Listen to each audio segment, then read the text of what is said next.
प्यारे बच्चों, पुनः आपका फिर एक बार स्वागत है हमारे YouTube चैनल में। जैसा कि आप लोग बेटे हमारी वीडियो को पर डे देख रहे हो और मैं उम्मीद करता हूं कि इन वीडियो को आप लोग बार-बार देखकर इन क्वेश्चन को अच्छी तरह कंठस्थ कर लोगे। आज मैं फिर आपको 6.3 एक्सरसाइज के मोस्ट इम्पोर्टेंट क्वेश्चंस जो बोर्ड की दृष्टि से बहुत ज़्यादा इम्पोर्टेंट हैं उनको बता रहा हूं। आप इन्हें बेटा थोड़ा प्रैक्टिस करना, क्योंकि ये चैप्टर ही थोड़ा सा हटके है। आप जैसा कि जानते हो उस चैप्टर के बारे में, इसलिए मैं ज़्यादा इसमें कुछ नहीं कहूँगा। इसलिए मैं बेटा आपको इसमें से बहुत मोस्ट इम्पोर्टेंट क्वेश्चन बता रहा हूँ जिन्हें आप रिवाइज करिएगा। 6.3 एक्सरसाइज का क्वेश्चन नंबर 11 6.3 के इम्पोर्टेंट क्वेश्चन है, जिसमें बेटा मैं क्वेश्चन ले रहा हूँ पहले 11, है ना। मैंने 5-6 तक करा दिए थे क्वेश्चन आपको, इसीलिए फिर एक देखते हैं क्वेश्चन नंबर 11 क्या कह रहा है। आपके पास बुक्स है, मेरे पास भी बुक्स है, नीचे रखी हुई है। बेटा बोला है इसमें कि एक आकृति है 6.40 जिसमें AB बराबर AC वाले एक समद्विबाहु त्रिभुज, है ना। ABC की बढ़ाई गई भुजा C पर स्थित एक बिंदु E है। यानी कि सवाल कुछ इस टाइप से है कि ये एक समद्विबाहु त्रिभुज है ABC, है ना, जिसकी भुजा कौन सी बढ़ाई गई है, CB को इस टाइप से आगे बढ़ाया गया है और आगे बढ़ाने पर एक बिंदु हमें कौन प्राप्त होता है बेटा, E। सवाल बोला है और उसमें बोला गया है कि इसमें AD लंबवत है BC पर, तो इस पर एक हमने लंब डाला ये, तो ये कितना बनना है बेटा 90 अंश। और फिर उसने बोला है EF लंब है किस पर, AC पर, तो EF यानी E से इस पर एक लंब डाला, ये कितना 90 अंश, ये बिंदु है F, है ना। तो सवाल कह रहा है कि सिद्ध करो कि ये ABD त्रिभुज ECF के क्या है, समरूप है। तो सबसे पहले बेटा आप इस सवाल में लिखेंगे दिया है। क्या लिखोगे बेटा, दिया है। क्या दिया है, इसमें ये दिया है कि त्रिभुज ABC समद्विबाहु है। कैसा बेटा त्रिभुज, ये समद्विबाहु है और समद्विबाहु की पहचान आप अच्छी तरह जानते हो। समद्विबाहु त्रिभुज वो त्रिभुज होता है जिसकी दो भुजा बराबर है। तो इसमें आपको दे रखा है AB बराबर किसके है, AC के। ये भुजा इस AC भुजा के क्या बेटा, इक्वल है। और इसमें ये भी दे रखा है कि AD लंबवत है किस पर, BC पर, और EF लंबवत है किस पर बेटा, AC पर। ये हमें दिया है। फिर क्या सिद्ध करना है, हमें बेटे सिद्ध करके लाना है। जो सिद्ध करके लाना है उसे लिख लेते हैं। वो सिद्ध करना है कि त्रिभुज ABD समरूप होगा त्रिभुज ECF के। किसके समरूप होगा, ECF के। अब हम इसको प्रूव करते हैं, तो यहाँ पे तीसरा हेडिंग आएगा आपका सॉल्यूशन, है ना। आकृति आपको दिखाई दे रही है, एबीडी त्रिभुज कहाँ है, ये देखो ABD नजर आ रहा होगा, ECF देखो ECF नजर आ रहा है। दोनों त्रिभुजों पे बेटे आगे जमा दो ABD और ECF पर। तो सबसे पहले मैं आपको एक चीज बताऊं, आप अच्छी तरह जानते हो चूंकि त्रिभुज में AB बराबर है AC, है ना। तो आप लोगों को मालूम हो जाना चाहिए कि कोण भी किसके बराबर होगा, कोण C के। तो बेटा मैं ये कह सकता हूं कोण B का मान कोण C के क्या होगा, बराबर होगा। क्योंकि समद्विबाहु त्रिभुज में क्या होता है, अगर किसी त्रिभुज की दो भुजा बराबर है तो उसके आमने सामने के कोण भी बराबर होते हैं। तो AB AC के बराबर है, तो ये कोण और ये कोण भी आपस में क्या होंगे, बराबर होंगे। ठीक है ना बेटा। अब आपको ये मालूम पड़ चुका है। अब आप त्रिभुज उठाइए, कौन सा, ABD नजर आ रहा है, सिद्ध करना। और दूसरा त्रिभुज कौन सा है बेटा, त्रिभुज ECF। दोनों त्रिभुजों में आपको समरूप वाली कंडीशन देखनी है। अब आप बताइए ABD, ये रहा बेटा ABD नजर आ रहा है। तो ABD में अगर आप लोग देखोगे तो एंगल B आ रहा है, क्या आ रहा है बेटा इसमें, एंगल B। अब ECF में आ जाओ तो ECF नजर आ रहा है, इसमें एंगल C आ रहा है नजर। तो आप लोग देखो बेटा इसका एंगल B ABD वाले त्रिभुज का और ECF का एंगल C, ये आपस में क्या है, बराबर। आगे आप लिख सकते हो चूंकि हमें मालूम है AB बराबर किसके, AC के। समद्विबाहु त्रिभुज की वजह से ये दोनों कोण कैसे होंगे बेटे, समान होंगे। ओके, एक एंगल बराबर हो गया। फिर दूसरा देखिए आप, एबीडी त्रिभुज में ये एंगल 1 नाम दे देना। एबीडी में एंगल 1 वो बराबर होगा ईसीएफ में, देखो ईसीएफ वाले त्रिभुज में ये एंगल 2 नाम दे देना। एंगल 2 के क्यों बराबर है? क्योंकि दोनों ही बेटा कितने अंश के हैं? 90 अंश के हैं। तो आप लोग देखोगे डबल ए से, किससे बेटे? डबल ए से हम कह सकते हैं कि त्रिभुज एबीडी समरूप हो जाएगा त्रिभुज किसके बेटा? ईसीएफ के। और ये हमें प्रूव करके लाना है। तो आप लोग देखो बड़ी आसानी से डबल ए वाली कंडीशन लगा के आप ये प्रूव कर सकते हो कि ये दोनों त्रिभुज कैसे होंगे? समरूप। कर सकते हो बेटा आसानी से। ओके, अब इसमें आप लोग देखते हैं कि बेटा सबसे ज्यादा जो इंपॉर्टेंट क्वेश्चन है इस एक्सरसाइज का, वो क्वेश्चन कौन सा है? तो बेटा मैं उस क्वेश्चन को आपको बताऊं। सबसे ज्यादा इंपॉर्टेंट क्वेश्चन मेरी दृष्टि से वो है क्वेश्चन नंबर 12। 11 भी कई बार बोर्ड में आ चुका है इसलिए मैंने बता दिया है।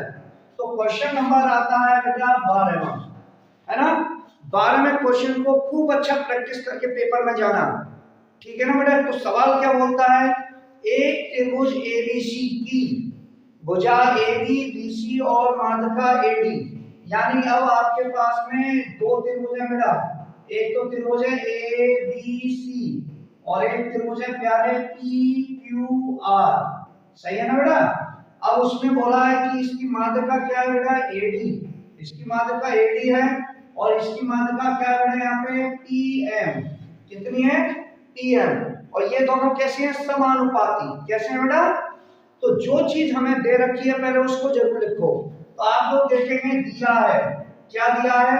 त्रिभुज एबीसी तथा त्रिभुज पीक्यूआर में, इन दोनों त्रिभुजों में आपको दे रखा है एबी बट्टे समानुपाती किसके? एबी पीक्यू के समानुपाती है ना बेटा? और आप देखो बीसी किसके समानुपाती है? बीसी समानुपाती है किसके बेटा? क्यूआर के। और आप लोग ये देखो एडी किसके समानुपाती है? पीएम के। ये हमें दिया हुआ है कि ये तीनों माध्यिकाएं वगैरह जो भी दे रखा है, ये तीनों भुजाएं क्या बेटा? समानुपाती हैं। जब ये समानुपाती हैं तो आपको क्या सिद्ध करना है इसमें?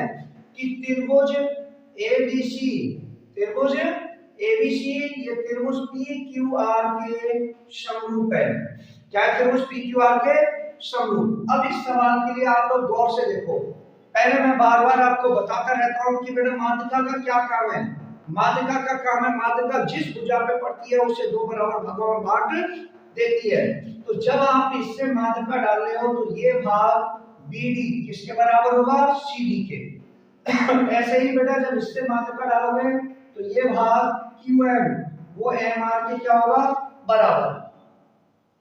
समझते हो बेटा? इसका मतलब है कि जब आपको यहाँ पे प्रूव करना है कि ये समरूप है, तो समरूप की कसौटियां मैंने आपको लिखा रखी हैं, उनमें से कोई एक कसौटी लेके आनी है। तो सबसे पहले ये देखेंगे हम, चूंकि हम मुझे पता है AB बट्टे PQ है ना बेटा, BC बट्टे QR और AD बट्टे PM, ये मुझे दे रखा है। जब मैं सॉल्यूशन करूंगा, अब आप ये देखो AB बट्टे PQ, AB बट्टे PQ, ये क्या है? भुजा BC है ना बेटा? अब आप BC को क्या लिख सकते हो? क्या बेटा ये लिख सकते हैं हम, BC जो है वो 2BD के बराबर होगी। भाई आधी इधर है आधी इधर है, तो आधी में अगर हम 200 गुणा करते हैं तो पूरी BC बन जाएगी। तो इस BC के स्थान पे हम लगा सकते हैं बेटा 2BD। ऐसे ही यहाँ देखो आधी इधर है, तो मैं अगर यहाँ पे लिखूं QR का मान मैं लिख सकता हूँ दूना है इसका QM का, है ना? तो QR के स्थान पे हम लिख सकते हैं 2QM और ये आगे आपका AD बट्टे PM है ये, तो 2 से ये 2 कट जाएगा। तो बेटा आपका बचा क्या? देखो अब हमारा बचा AB बट्टे PQ, BD बट्टे QM और AD बट्टे PM, बचा या नहीं? तो अब आप लोग देखेंगे कि बेटा हमने ये देखा है कि सवाल में हमें स्पष्टली ये प्रूव कराया है कि भाई ये दोनों त्रिभुज समरूप प्रूव करने हैं। क्या प्रूव करने हैं? समरूप प्रूव करने हैं। तो समरूप लाने के लिए आप लोग गौर से ये देखो कि जब ये समान अनुपात आ गया, किताब में दे रखा है ना बेटा, जब ये समान अनुपात आ रहा है तो हम लोग देखेंगे कि इसमें कैसे ये प्रूफ आएगा। तो आप ये देखो, ये भुजा बटे ये भुजा, ये भुजा बटे ये भुजा, ये भुजा बटे ये भुजा, इनको गौर से देखो। आप ये बताइए एडी कहाँ है? एडी है ना बेटा। पी क्यू कहाँ है? किताब में भी है पी क्यू ये रहा। और बीडी कहाँ है? बीडी ये रहा।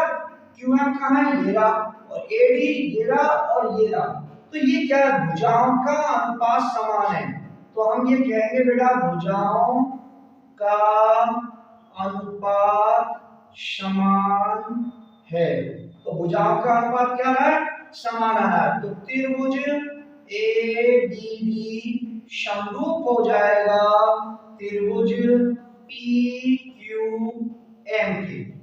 जब ये त्रिभुज इसके समरूप हो गया तो हम ये कहेंगे भैया समरूप में क्या हो सकता है? दो कोण बराबर हो सकते हैं, तीनों कोण भी बराबर हो सकते हैं। तो जब ये त्रिभुज समरूप हो गया तो मैंने एक ही कोण लिया इस वाले त्रिभुज में एबीडी में, कोण भी बराबर हो जाएगा।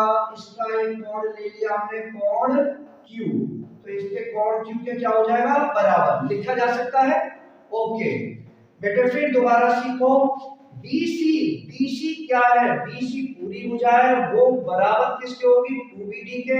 तो मैंने 2BD लगाया, यहाँ पे QR 2QM के बराबर होगी, 2QM लगा दिया।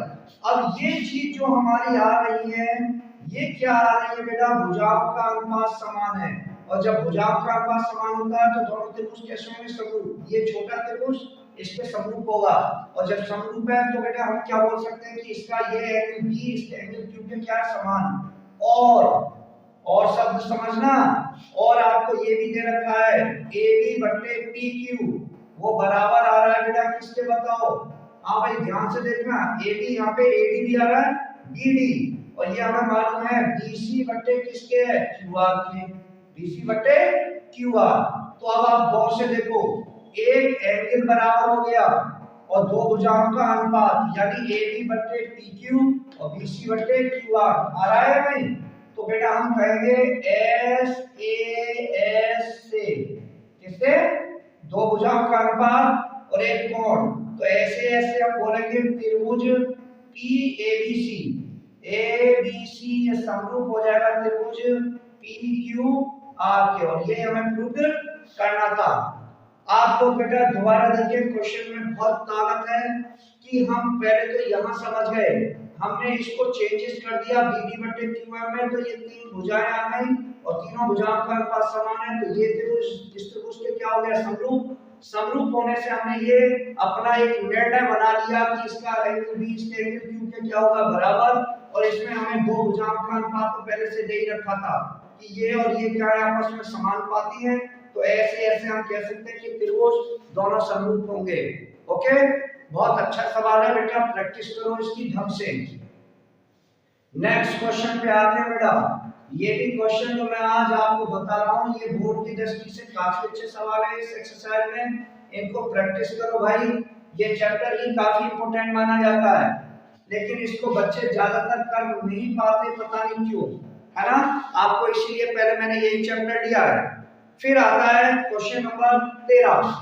13वां सवाल क्या बोलता है? आप लोग देखो, एक त्रिभुज ABC है।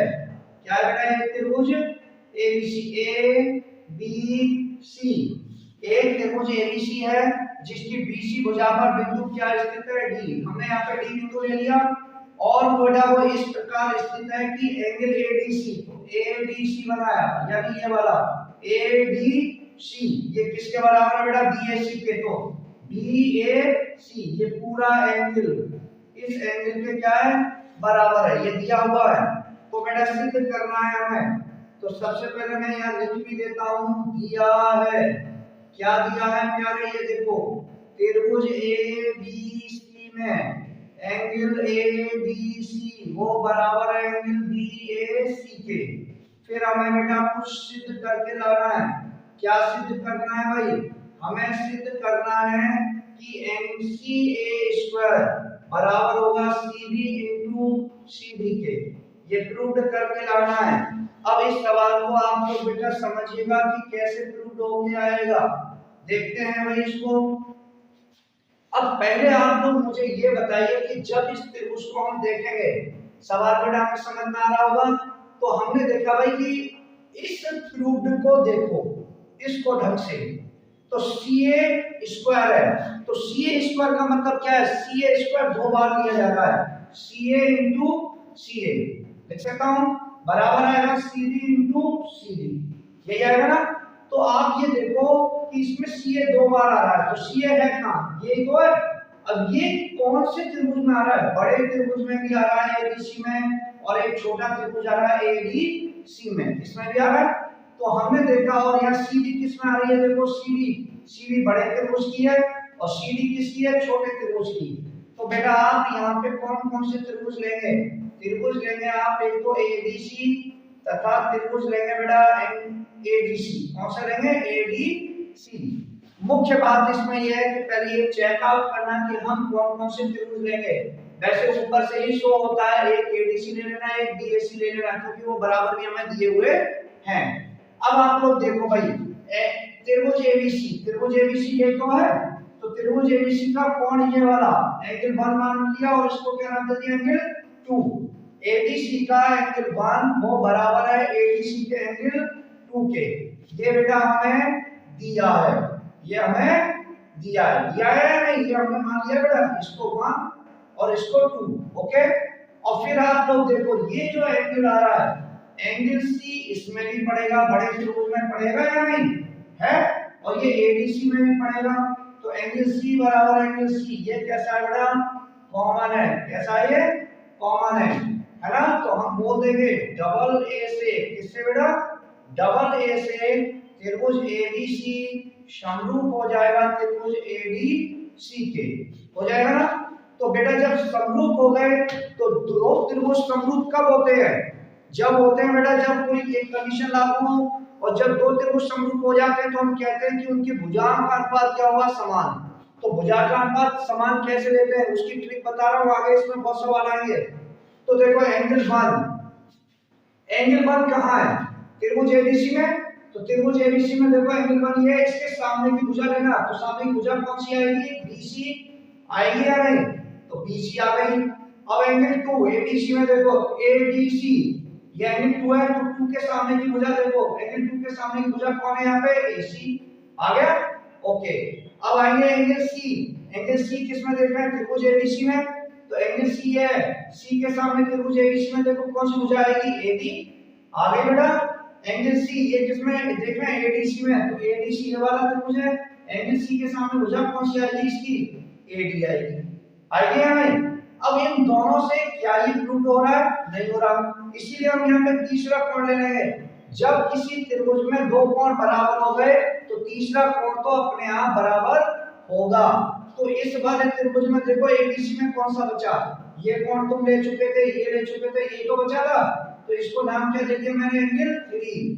तो इसका एंगल 3 वो बराबर होगा एंगल ADC में कौन सा बचा था बेटा, ये हम ले चुके थे कॉमन, ये ले चुके थे, ये बचा, इसका नाम दे दिया एंगल 4। ये एंगल 4 ये हो गया बेटा, हमने ये अपने आप से लिखा है ना, विवेक से लिखा है अपना, एंगल 3 बराबर एंगल 4 से। तो बेटा ये बताइए, हम ये भी लिख सकते हैं ये अपने आप बराबर हो जाएगा, जब दो कोण बराबर हो गए तो तीसरा तो अपने आप बराबर होगा। अब आप बताइए एंगल 3 के सामने, एंगल 3 बड़े वाले त्रिभुज में लेना है, एंगल 3 के सामने बड़ी भुजा कौन आएगी, AC आगे बेटा। और एंगल 4 ये छोटे त्रिभुज में लेना है, तो 4 के सामने भुजा कौन सी आएगी, CD आ गई। अब अनुपात आप इसके अकॉर्डिंग लीजिए जो सिद्ध करके लाना है। तो आप बेटा इसको काट दो और गुणा कर दो इन दोनों का, तो इनमें कैंची मारोगे तो कितना आएगा, AC का AC में करेंगे तो ये आएगा AC स्क्वायर, इसका गुणा इसमें करेंगे तो BC इंटू CD। बोलो बेटे क्या हमें ये प्रूव करना था, बिल्कुल लाना था भाई, बस यहाँ CA स्क्वायर लिखा है, एक ही बात है, AC स्क्वायर या CD है, BC है, CD है, और ये यहाँ प्रूव करना था। बड़ा आसान है क्वेश्चन, बहुत मैंने सिंपल ट्रिक आपको बता दी है, बस ये प्रूव कर लेना कि ये दो त्रिभुज समरूप हैं।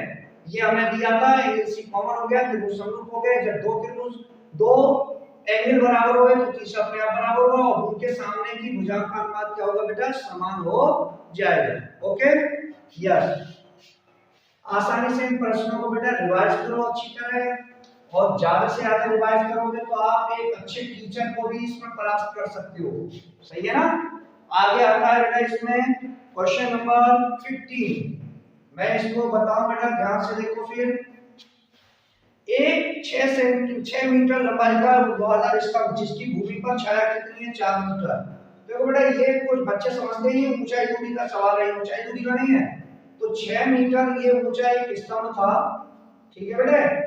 और इसमें हमने ये देखा कि इसकी जो छाया है वो कितनी नापी गई, 4 मीटर। ये इसकी छाया है जो कि 4 मीटर नापी जाती है। फिर वो कह रहा है उसी समय एक मीनार की छाया, ये एक मीनार है बेटा, क्या ये मीनार, और मीनार की छाया कितनी नापी जाती है, 28 मीटर नापी जाती है। तो मीनार की ऊंचाई ज्ञात करो। उसी समय का मतलब क्या है, उसी समय का मतलब ये है कि जितना कोण यहाँ बना रहा है उतना ही कोण यहाँ बनेगा, और ये तो 90 होगा ही बड़ा। तो आप भी देखो डबल एंगल होने से समान हो गए, थीटा थीटा के बराबर हो गया, 90 90 के बराबर हो गया। तो हम बोल सकते हैं ये दोनों त्रिभुज कैसे होंगे, समरूप होंगे। तो बेटा हम ये देखेंगे, इसको ए बी सी नाम दे दिया, इसको पी क्यू आर नाम दे दिया, है ना। तो हमसे निकलवाया क्या जा रहा है बेटा, मीनार की ऊंचाई, मीनार की ऊंचाई। तो मीनार की ऊंचाई को बेटा हमने क्या नाम दे दिया, एच। एच हमने निकाला है। तो आप लोग देखो बेटा, आप इसको लिखना, चूंकि त्रिभुज एबीसी समरूप है त्रिभुज किसके, पी क्यू आर के, है ना। समरूप दिखाई दे रहा है ना बेटा, 90 90 के बराबर। उसी समय का मतलब है थीटा थीटा के बराबर, समय पर कोण समान बनेगा। अब बेटा ये समरूप है तो इनकी भुजाओं का अनुपात समान होगा, यानी कि AB बट्टे PQ और BC बट्टे QR और AC बट्टे TR, भुजाओं का अनुपात समान होगा। तो AB का मान क्या है बेटा, यहाँ पे 6, PQ का मान क्या है बेटा, H, BC का मान कितना है, 4, QR का मान कितना है, 28। 4 से काट देना प्यारे इसको 7 बार, कैंची मार देना, तो H बराबर 742 मीटर इसका आंसर आ जाएगा। ये इसके मोस्ट इंपोर्टेंट क्वेश्चन है, और मैं इसमें आपको बता दूं एक आध क्वेश्चन आप इसमें ये क्वेश्चन करके देख लेना। क्वेश्चन नंबर 8, कौन सा, 8 और एक 10, ये ट्राई करके देख लेना बेटा, आसानी से हल कर लोगे इन्हें, कोई दिक्कत आपको आने वाली नहीं है। फिर मैं नेक्स्ट वीडियो में आपको नेक्स्ट एक्सरसाइज के कुछ इंपोर्टेंट क्वेश्चन लेके आऊंगा, और आप इन क्वेश्चनों को भाई रिवाइज करिए ज्यादा से ज्यादा, और हमारी वीडियो को लाइक शेयर और सब्सक्राइब करते रहिए। मिलते हैं नेक्स्ट वीडियो में, धन्यवाद।